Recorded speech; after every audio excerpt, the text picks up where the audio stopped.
हमारा first question ये है, कंसिडर द फॉलोइंग कार्बोकेटाइंस। ठीक है, तो हमें इनकी स्टेबिलिटी को कंपेयर करना है, कौन ज्यादा कार्बोकेटाइन स्टेबल है, कौन कम, इसके बाद कम। ठीक है, तो हमें कंपेयर करना है। तो पहला जो है इसने दिया ट्रोपिलियम केटाइन। ठीक है, दैट इज ट्रोपिलियम केटाइन। ठीक, तो इसका स्ट्रक्चर पता होना चाहिए। इसका स्ट्रक्चर ये है बेटा, बिल्कुल सा आसान, ये वाला इसका स्ट्रक्चर है। ठीक है, ट्रोपिलियम केटाइन, यहाँ पर पाई बॉन्ड, यहाँ पर भी पाई, और यहाँ पर वो कार्बन पर positive charge, that is tropylium carbon cation. अगर हम बिल्कुल इजी ट्रिक देखेंगे इसमें, ये जो ट्रोपिलियम केटाइन है इसमें कंप्लीट कंजुगेशन है। ठीक है, पहले नंबर पर इसमें कंप्लीट कंजुगेशन है। ठीक है, ये साइक्लिक है, साइक्लिक भी आ रहा है। ठीक है, उसके बाद इसमें प्लेनर भी है। ठीक है, प्लेनर भी है, क्योंकि each carbon should be sp2 hybridized air, इसमें हर एक कार्बन sp2 हाइब्रिडाइज्ड है। ठीक, उसके बाद आप देखिए इसमें जो हुकल्स रूल जो फॉलो कर रहा है 4n+2 पाई इलेक्ट्रॉन सिस्टम, इसमें 6 पाई इलेक्ट्रॉन सिस्टम है। ठीक है, तो यहाँ सबसे बड़ा अच्छा खासा पॉइंट ये मिल रहा है, तो ये एरोमेटिक है। ठीक है, ये जो ट्रोपिलियम केटाइन है दिस इज एरोमेटिक। ठीक है, आपको ये भी पता है एरोमेटिक जो होता है सबसे नंबर 1 इसकी स्टेबिलिटी ऑर्डर आता है एरोमेटिक का। ठीक है, तो इसमें बिल्कुल सा इजी है, इसको पता है आपको, इस कार्बोकेटाइन के रेस्पेक्ट में 3 फिनाइल रिंग कंपेयर कर रहा है। ठीक है, अगर आप देखें यहाँ पर सी के साथ पॉजिटिव है, फिर यहाँ से एक रिंग लगा है, यहाँ से एक रिंग लगा है, रिंग तो एरोमेटिक है, तो यहाँ पर रेजोनेंस मिलेगा, कार्बोकेटाइन स्टेबल बनेगा। ठीक, तो उसके बाद ये वाला देखिए 3 पर जो देख सकते हैं, ये 2 है, ये 1 है, तो इसमें आप देखिए थर्ड वाला जो है, थर्ड वाले के साथ कार्बोकेटाइन के रेस्पेक्ट में 2 फिनाइल रिंग लगे हैं। ठीक है, तो रेजोनेंस मिलेगा, अच्छा खासा कार्बोकेटाइन की स्टेबिलिटी बढ़ेगी। ठीक है, क्योंकि हाइड्रोजन कोई सपोर्ट नहीं करेगा, ये तो जीरो इंडेक्स इफेक्ट शो कर रहा है। ठीक, इसके बाद आप देखेंगे यहाँ पर ये थर्ड आ रहा है, तो इसके बाद आप देखिए नेक्स्ट वाला CH3 CH2, फिर है बेटा CH, फिर +2 और CH3। ठीक है, इसमें आप देखिए फोर्थ नंबर पर दिया है इसने, तो यहाँ पर देखिए इसमें अगर देखिए बिल्कुल इजी ट्रिक ये है, हाइपर कंजुगेशन इसमें डोमिनेट आ रहा है, या इंडक्टिव इफेक्ट आप प्लस आई भी फोकस कर सकते हैं इसमें, इस पार्ट में से। तो इसमें बिल्कुल इजी सा ये ट्रिक है। तो इसमें आप देखिए इसमें कार्बोकेटाइन का बगल वाला अल्फा कार्बन है, अल्फा कार्बन पर जो हाइड्रोजन लगे अल्फा हाइड्रोजन है, यहाँ पर भी अल्फा हाइड्रोजन है, मतलब इसमें 4 अल्फा हाइड्रोजन है, तो यहाँ पर भी ये स्टेबल है क्योंकि डोनेटिंग ग्रुप मिल रहा है। ठीक है, तो आपको ऑर्डर पता है, जनरल ऑर्डर पर एरोमेटिक सबसे पहले नंबर पर आ रहा है, तो सबसे बड़ी बात है यहाँ पर पहले नंबर पर ट्रोपिलियम केटाइन है जो एरोमेटिक नेचर का है, तो ये ज्यादा स्टेबल है, इंक्रीजिंग ऑर्डर पर है। तो यहाँ पर इन दो में बिल्कुल डिफरेंस करना आसान है बेटा। इसमें 3 फिनाइल रिंग लगे, इसमें 2 लगे हैं, तो यहाँ ज्यादा डोमिनेट स्टेबिलिटी मिलेगा। तो इसके बाद दूसरा आएगा, उसके बाद आप देखिए इसमें 2, तो ये क्योंकि ये रेजोनेंस आ रहा है, इसमें तो रेजोनेंस नहीं है, तो इसलिए लीस्ट स्टेबिलिटी ऑर्डर पर चला जाएगा, तो लास्ट पर आएगा 4।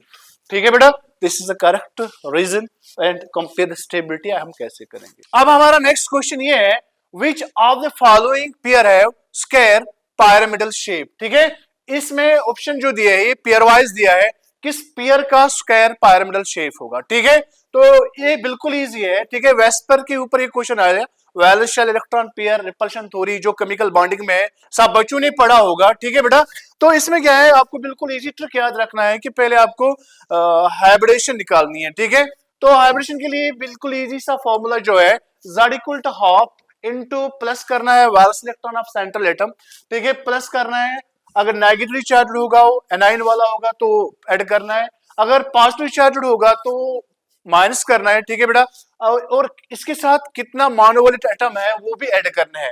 अब मोनोवैलेंट एटम सबको पता है, वो फ्लोरीन हो सकता है, हाइड्रोजन, क्लोरीन, ब्रोमीन, तो these are considered as monovalent atom. ठीक है, तो इसमें देखिए पहले में देखिए इसमें सेंट्रल एटम तो Br है जो ब्रोमीन एटम है। ठीक है, मोनोवैलेंट एटम उसी को मानते हैं जो लीस्ट नंबर में होगा और लीस्ट इलेक्ट्रोनेगेटिव होगा। देखिए बेटा यहाँ से यहाँ Z12। ठीक, तो इसमें देखिए इसका जो वैलेंस इलेक्ट्रॉन है इसको 7 है। ठीक है, प्लस अब देखिए इसमें के ऊपर कोई पॉजिटिव चार्ज नहीं है, इसके ऊपर कोई नेगेटिव चार्ज नहीं है, इसके साथ जो मोनोवैलेंट एटम है वो फ्लोरीन माना जाएगा क्योंकि fluorine is considered as a monovalent atom, वो तो 5 है। ठीक है बेटा, तो यहाँ पर जो Z का वैल्यू आएगा वो हाफ, बिल्कुल इजी, 7 + 5 वो 12 होगा। अब यहाँ से अब देखिए Z = 12 into 1 that is 12 upon 2, ठीक है। इसका वैल्यू जो आ रहा है वो 6 आ रहा है, ठीक है। तो 2 1 आर 2 6 आर, बिल्कुल इजी है, सबको पता है, इजी कैलकुलेशन है। तो z को वैल्यू आ रहा है 6, इसको बोलते हैं स्टेरिक नंबर। जब z का वैल्यू 6 आ रहा है, ठीक है, इसका जो हाइब्रिडाइजेशन है वो sp3d2 है, ठीक। तो इसके हाइब्रिडाइजेशन है। अब हमारे लिए निकालना है क्या, शेप किस पर डिपेंड करता है। शेप तो बॉन्ड पेयर पर डिपेंड, सॉरी, शेप तो डिपेंड करता है लोन पेयर पर बेटा, ठीक है। जो ज्योमेट्री डिपेंड करता है वो bond pair plus lone pair पर डिपेंड करता है, ठीक है। जो हम कंसेप्ट, जो हम टॉपिक में पढ़ते हैं डिटेल वाइज कंसेप्ट, ठीक है। तो जो शेप डिपेंड करता है depends upon only bond pair, ठीक है। तो इसमें आप देखिए, अब हम निकालेंगे इसमें कितने लोन पेयर है। लोन पेयर जब निकालते हैं हम, वो बिल्कुल इजी है। लोन पेयर जो निकालते हैं, लोन पेयर जो है वो z माइनस सराउंडिंग एटम है, बिल्कुल सा इजी, ठीक है। तो देखो इसका जो हाइब्रिडेशन है वो 6 है, माइनस सराउंडिंग एटम कितना है बेटा, 5, ठीक है। तो मतलब 6 में से 5 को घटाना है, तो इसमें एक लोन पेयर आएगा, ठीक। अब देखिए यहाँ पर ब्रोमीन जो है ये सेंट्रल एटम है, ठीक है। इसके साथ कितने फ्लोरीन बेटा लगे हैं, 1, ठीक है, 2, ये तीसरा, ये थर्ड और ये फोर्थ, ठीक। अब यहाँ पर लोन पेयर कितने बचे हैं बेटा, एक। इसको आप इस कलर से हम रिप्रेजेंट करेंगे, यहाँ पर एक लोन पेयर बचे, ठीक है। तो यहाँ पर जो शेप मिलेगा वो हमारे लिए होगा स्क्वायर पिरामिडल, मतलब इसका स्क्वायर पिरामिडल आ रहा है शेप एक पेयर का। अब हम इस पेयर को चेक करेंगे, ठीक है।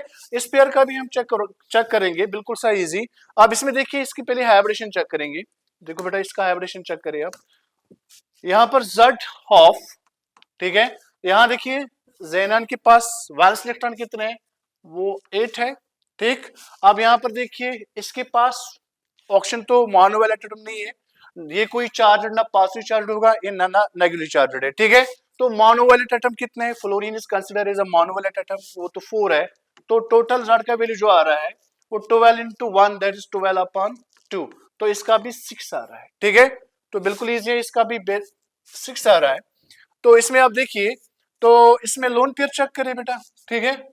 6 आ रहा है Z का वैल्यू, इसके सराउंडिंग एटम कितने हैं बेटा, 5, इसमें भी एक लोन पेयर आ रहा है, मतलब इसका भी जो शेप है वो स्क्वायर पिरामिडल है, मतलब इसका राइट आंसर जो मिल रहा है वो फर्स्ट नंबर आ रहा है, ठीक है। फर्स्ट ऑप्शन ही है, ठीक है। बाकी हमें चेक करने की जरूरत नहीं है क्योंकि इसी पेयर में आ रहा है square pyramidal shape. Thank you.